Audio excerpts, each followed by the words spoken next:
ಗುರು ಮತ್ತು ಶಿಷ್ಯರ ನಡುವಿನ ಸಂಬಂಧ ಹೆಂಗ ಇರ್ತದ ಅಂತಂದ್ರ,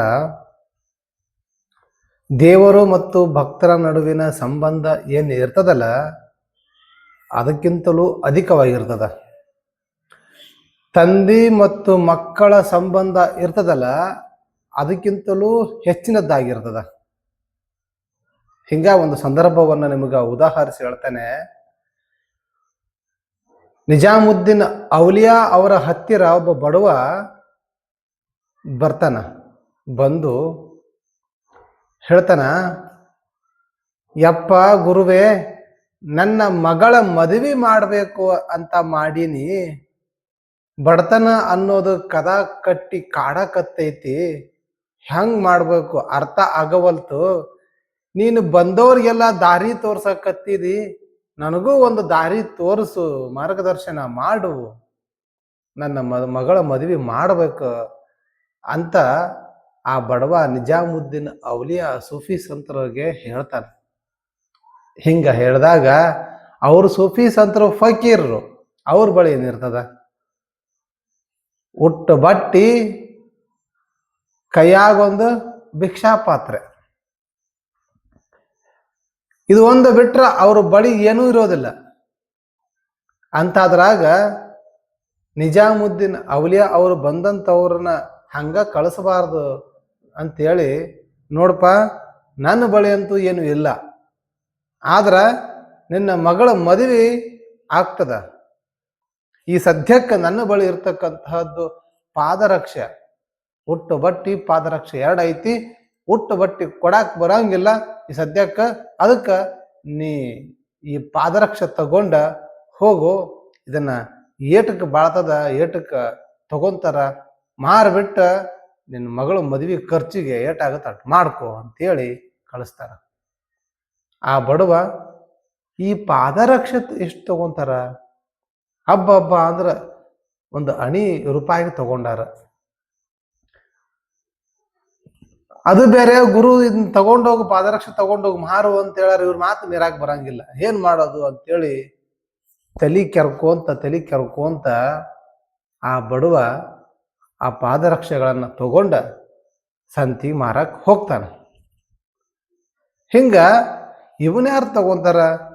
ಈ ಪಾದರಕ್ಷೆಗಳನ್ನ ಸೌದು ಪಾದರಕ್ಷೆ ಇವು, ಆಗಲೇ ಸೌದು ಬಿಟ್ಟವ, ಹಳೆ ಪಾದರಕ್ಷೆ, ಇವನ್ ಯಾರು ತಗೊಂತಾರ ಅಂತೇಳಿ ಸುಮ್ಮ ತಲೆ ಬಗ್ಸ್ಕೊಂಡು ಮಗಳು ಮದುವೆ ಚಿಂತೆ ಮಾಡ್ಕೊಂತ ಸಂತಿ ದಾರಿ ಹಿಡ್ಕೊಂಡು ಹೋಗ್ತಾ ಇರ್ತಾನೆ.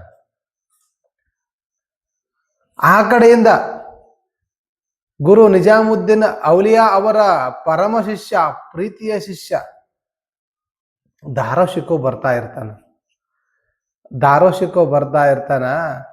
ಆ ಸಂತ್ಯ ನೋಡಿ ದಾರೋ ಶಿಕೋಗ ಒಂದು ಯೋಚನೆ ಬರ್ತದ, ಗುರುವಿನ ನೋಡಕ್ ಹೊಂಟೀನಿ, ಹಂಗ ಹೋಗ್ಬಾರ್ದು, ಗುರುವಿಗೆ ಏನಾದ್ರು ತಗೊಂಡು ಹೋಗ್ಬೇಕಲ್ಲ ಅಂತೇಳಿ ಸಂತಿ ಒಳಗೆ ಹೋಗ್ಕಾರ ತಿರ್ಗಾಡ್ತಾ ಇರ್ತಾನೆ. ಸಂತಿ ಒಳಗೆ ತಿರ್ಗಾಡ್ತಾ ಇರ್ಬೇಕಾದ್ರ ಆ ದಾರೋ ಶಿಕೋಗ ಒಂದು ಸುಗಂಧದ ಭರಿತವಾಗಿರ್ತಕ್ಕಂಥ ಸುವಾಸನೆ ಮೂಗಿಗೆ ಬಿಡಿತದ. ಹಿಂಗ ಮೂಗಿ ಬಿಡಿತದ. ನನ್ನ ಗುರುವಿನ ಸುಗಂಧದ ವಾಸನೆ ಬರ್ಲಿಕ್ಕತ್ತದಲ್ಲ, ನನ್ನ ಗುರು ಎಲ್ಲೇ ಇರಬೇಕು ಅಂತೇಳಿ ಸಂತಿ ತುಂಬಾ ಅಡಿಬಿಡಿ ಹುಡ್ಕಾಕ್ ಶುರು ಮಾಡ್ತಾನೆ. ಹಿಂಗ ಹುಡ್ಕಾಕ್ ಶುರು ಮಾಡಿದಾಗ ಆ ಸುಗಂಧದ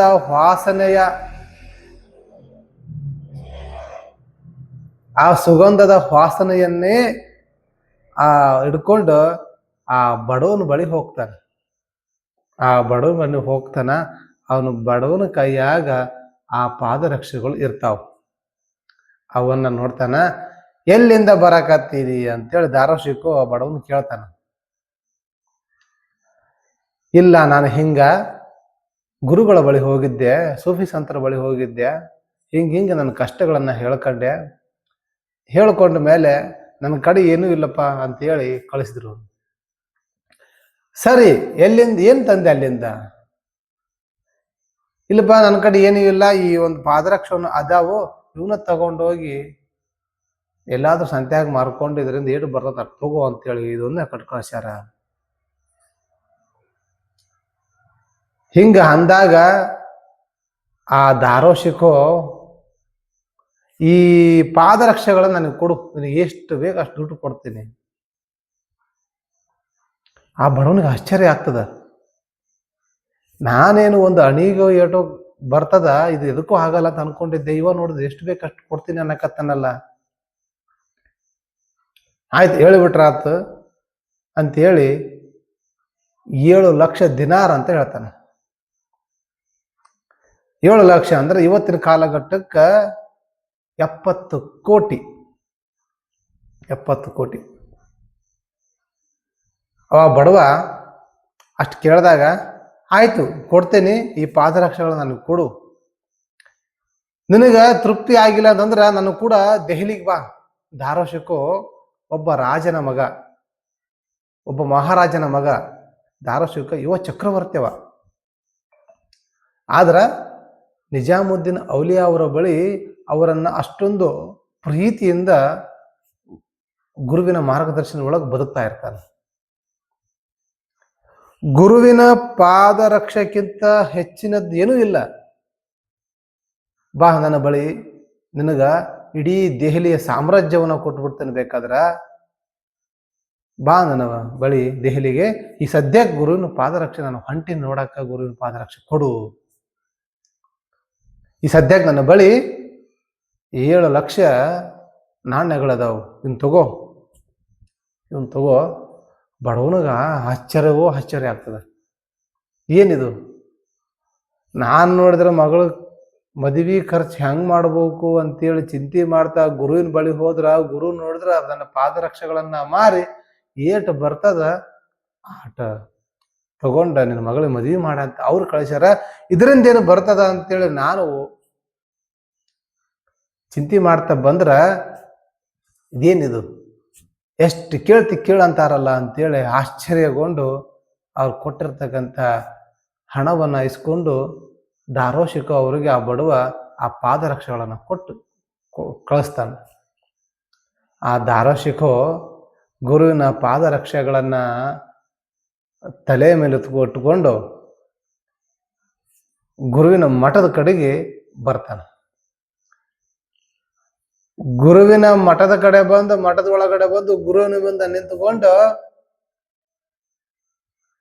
ಗುರು ಹೇಳ್ತಾನ, ಏನಪ್ಪಾ ದಾರೋಶಿಕೋ ಬಂದಿಯಾ, ಬಾ. ಏನಿದು ಪಾದರಕ್ಷೆ ತಗೊಂಬಂದಿಯಲ್ಲ, ಎಷ್ಟು ತಗೊಂಬಂದಿ? ಏನಿಲ್ರಿ ಗುರುಗಳ, 7 ಲಕ್ಷ ಕೇಳಿದ್ರು ಕೊಟ್ಟರೆ ಅಷ್ಟೇ ಅಂತೀಯಲ್ಲ, ಬಹಳ ತುಟ್ಟಿ ಆಗ್ಲಿಲ್ಲೇನು ಅಂತಂದಾಗ, ಗುರುವೇ ಆ ಬಡವ 7 ಲಕ್ಷ ಅಲ್ಲ, ಇಡೀ ಸಾಮ್ರಾಜ್ಯ ಅಲ್ಲ, ನನ್ನ ಜನ್ಮವನ್ನು ಕೇಳಿದ್ರೆ ಕೂಡ ಕೊಡ್ತಾ ಇದ್ದೆ, ಅದಕ್ಕಿಂತ ಮಿಗಿಲಾದದ್ದು ಪಾದರಕ್ಷೆ ನನಗೆ ಅಂತೇಳಿ ದಾರೋಶಿಕ ಹೇಳ್ತಾನ. ಆಗ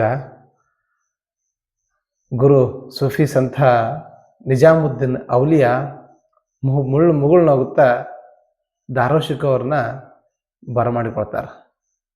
ಇದು ಗುರು ಮತ್ತು ಶಿಷ್ಯರ ನಡುವಿರ್ತಕ್ಕಂಥ ಸಂಬಂಧ.